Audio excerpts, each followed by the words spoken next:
Sana ho kayo, sir. Malamig na ho yung kape.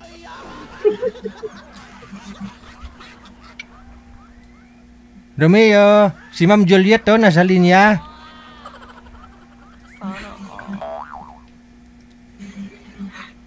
Si Romeo? Yahoo! Ay? Wala na, pinatay niya na dita niya. Oh, yan oh. Ting ting ting ting ting ting ting ting ting ting ting ting ting ting. Fuck only. Ayaw niya. Ayaw niya sa akin dito. Ma'am, baba niyo po muna yung tawag. Tatawagan ko po kayo ulit ha. Malay mo baka masagot niya. Hindi na naka-online manager? Narinig niya lang yung edad ni ma'am na 55. Ano po ba yung PM na dito? Tingnan ko nga po. Oh, nasa Bustos, Bulacan siya, no? Oh. Oh. Oh, hindi. Malain ini.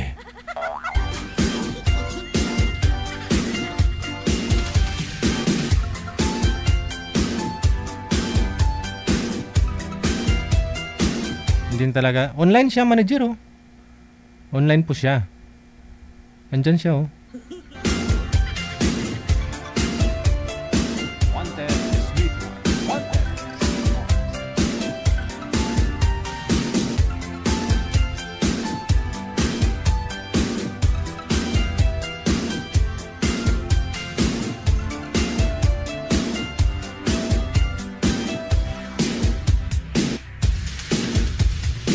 Wala na, hindi na online talaga. Wag na natin pilitin pa, no? Baka ho gusto ninyo makausap si Madam Adela. Edad po noon, 55. Hiwalay sa asawa, 18 years na pong hiwalay, no? Nasa Viber po siya, install po kayo ng Viber, tapos po i-PM nyo po kami dito. Ito po yung account namin, no?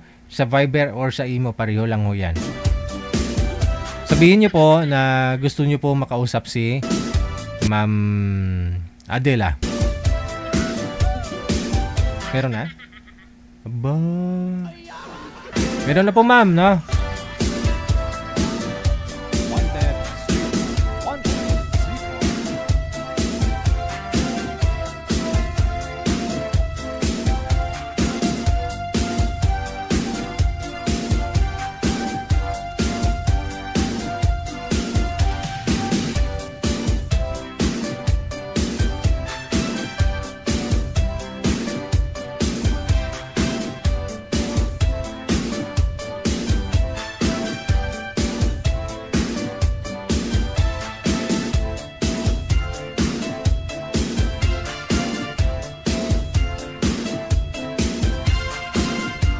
Wala ko si Boy, manager? Wanted, sweetheart. Wanted, sweetheart. Sir, sana po kayo. Pangalan nito si JC, no? Sir JC? Lapit po kayo. Lumapit po, sir, sa kamera. Isagad po ang ulo, sir. Kalendaryuhong nakikita. Pag-isagad ho ng ulo. Isagad ang ulo sa screen ng cellphone ninyo. Tumbahin nyo po konti yung cellphone. Saan po kayo ngayon, Sir JC? Saang lugar? Makati po, Makati. Wala hong asawa? Wala na po. Pasok. Sweetheart. Wanted, sweetheart. Hello po. Hi po, good evening. Good evening din. Ay, good afternoon pa pala dito. Good evening na dyan sa Pinas. Okay po. Saan po kayo ngayon? Nasa Saudi po. Ilang taon na po kayo? 55 po. Same lang tayo. Pero, I mean, magpi-56 na ako ngayong 23. Okay. Nang isang taon. Okay kayo. Ay, musta po kayo? Okay to, okay lang dito sa trabaho. Oh, sana all puro okay. Sa Makati kayo? Saan kayo sa Makati? Dito lang sa Makati app. Saan banda yun? Kasi ako sa Parañaque. Dito po lang, malapit sa munisipyo. Ng Makati. Dito po. Ganun po. Saan po kayo dito sa Pinas? Paranaque. Actually, taga-Siargao ako, pero dyan ako sa Parañaque, sa Bitter Living. Diyan ako halos lumaki. Pero yung pinaka-province ko talaga is Siargao. Ay, ano yung mga salitang Bisaya yun, di ba? Oo, Bisaya. Pero Kapag Bisaya dito sabi ni DJ. taga Mindanao din po ako. Saan po sa Mindanao? Davao. Bisaya. Parehas lang. Pero hindi ko masyado naintindihan yung Bisaya. Dito na kasi ako lumaki sa Mm, Dito na ako lumaki sa Quezon City. okay lang. May ano po kayo, mga anak? Meron po. Ilan ang May anak mga mo? 4 po. Puro lalaki. May mga pamilya na po yung 2. Yung isa, K-12. Yung pangatlo, ano na rin, tapos na rin. Ako 6 ang anak ko. Mas marami ako sa'yo. Pero may mga asawa na, 2 na lang yung walang asawa. Yung panganay ko is binata pa, tapos yung panganay ko din sa babae is nag-aaral ngayon ng nursing sa Cebu. May awa ang Diyos next year, graduating na siya. Pero yung iba may mga asawa, yung 4 may mga ano na, kanya-kanyang buhay na. Okay po. Ganun talaga. Ganun talaga, darating ang time, mag-iisa ka na lang sa buhay mo pag nag-asawa ng mga bata. Kaya nga hanggat maaga pa naghahanap-hanap na. Malay mo, di ba? Bagay, malay nyo, dito nyo mahanap yung the one, yung forever. Malay mo, Pakitanggal daw ng kamay mo, sir, sa bibig. Mukha ka daw bading, sabi sa comment.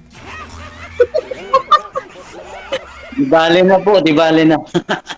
Isaway itong Okay lang. natin. Sanay lang. Sanay lang magkalubaba. Ano po ang hanap nyo sa isang babae? Depende po. Wala naman po sa hanap yan eh. Kung sa panahon ngayon, di na kailangan yung ganda. Kailangan mabait. At saka marunong sa buhay. Oo, yun ang importante. Kasi ako, 18 years na akong single mother.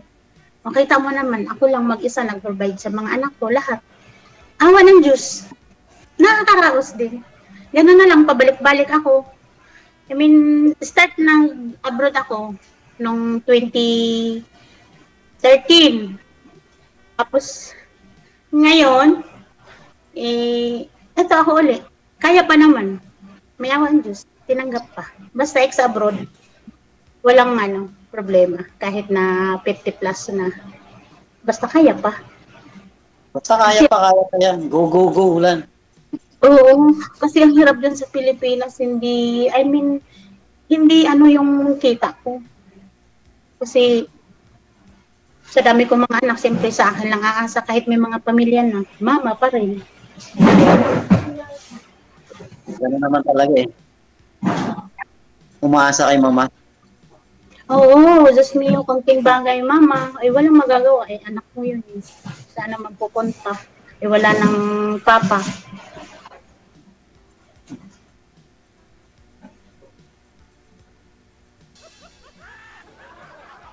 Kayo, ma-explain lang ang ating oras dito kay DJ. Na-request talaga kay DJ na bigyan ako ng malay mo. Nag-request lang din ako sa kanya, first timer po ako dito. Naiinggit lang ako sa mga kasama ko. Pag mga wala nang time. Kaya nagpakasakali din dito kung mahanap yung forever. First time ko rin po dito. At ito po, pumili talaga kay DJ. Sabi ko, DJ, hanapan mo na. Pwede pa naman siguro, sabi ko. Wala namang masama. May mga sumasali nga dito, 75 years old. Wala namang problema po yung sa ganyang edad. Ang hanap lang naman siguro dito for companion na lang eh. Hindi nahanap yung ibang bagay. Yung may magtitimpla lang ng kape. may pakakwentuhan pagdating sa gabi. Tama. Yan. Lang, habang buhay pa tayo, enjoy na lang natin yung ating life. Huwag na tayong magpaka-eme-eme pa. Habang nabubuhay tayo, i-enjoy na lang. Okay. Gano'n naman talaga ang buhay din. Pag habang nabubuhay, enjoy mo na lang yun, yung natitirang kakitilim na kasi.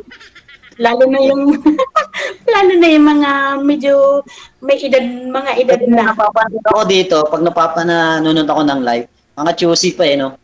Mga gurang na. Oo, Diyos ko, kunyari pa. Wala naman ang sa panahon ngayon. Basta ba wala tayong inaapakan tao, wala tayong sinasagasaang tao.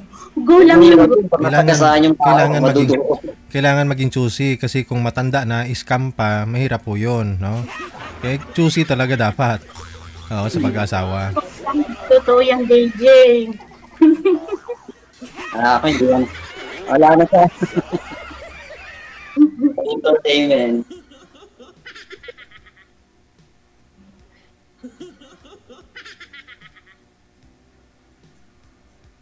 Magsalita ka. Konti lang ang ating oras, DJ. At least wala may na siguro ako magtatanong kasi sinabi nyo na po lahat eh. Ano po wala kasi. Yung iba kasi kahit na may mga edad na naghahanap pa ng mas bata, mas gusto siguro nila yung mga lukuhan na yung mga ganyan kasi naghahanap sila yung mga 40 to 40, gano'n. Ayan yun na po yung iba sa inyo muna yung pag-usapan ninyo, no? Ma'am, ano pong hanap mo sa isang lalaki? Ang hanap ko. Sorry, DJ. Penalty ako, DJ.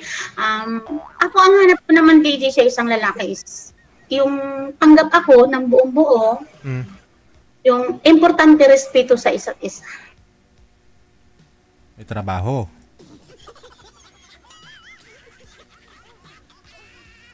Wala na. Tama po yan, tama po. Wala na. Bye-bye. Good evening. Night po.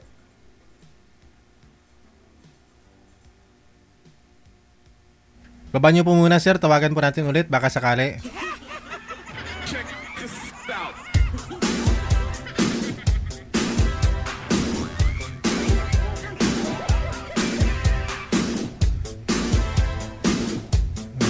Kasi kung may edad ka na, nagkamali ka sa una, pangalawa, pangatlo, tapos may edad ka na, senior ka na, tapos may scam ka pa. Oh. Di ba mahirap yun? Ilang bisis ka na nag-asawa, ilang bisis ka na nagkaroon ng partner, tapos kailangan mo talaga maging choosy. Mamili ka ng karapat-dapat. No? Ito na, andyan na, bumalik si ma'am. Ba't nawala kayo, ma'am? Ano nangyari? Pumawag po yung boss ko. Kaya na wala ang signal.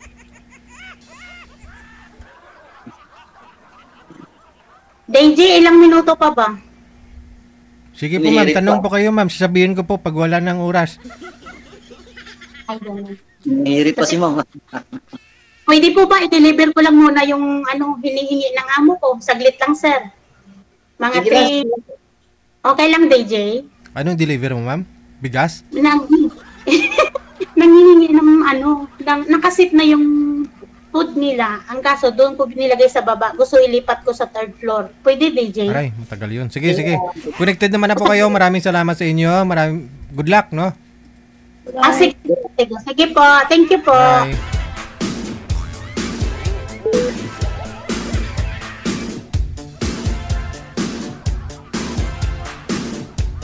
Wala na.